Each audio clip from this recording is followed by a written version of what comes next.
નમસ્કાર, આપ જોઈ રહ્યા છો સ્પાર્ક ટુડે ન્યૂઝ। વડોદરાના રિશોન ચૌધરીએ કિક બોક્સિંગ ચેમ્પિયનશિપમાં પોતાનો દબદબો બતાવ્યો છે। તેને રાજ્યની કિક બોક્સિંગ ચેમ્પિયનશિપમાં પ્રથમ સ્થાન મેળવી પોતાનો દબદબો બતાવ્યો છે।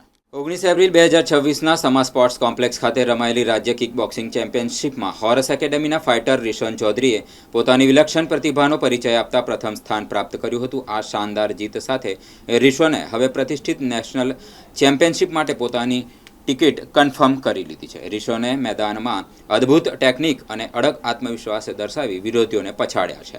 હોરસ એકેડેમીના કોચિસના માર્ગદર્શન હેઠળ રિશોન હવે રાષ્ટ્રીય સ્તરે પોતાના અને ગુજરાતનું નામ રોશન કરવા કઠોર તાલીમ લઈ રહ્યા છે।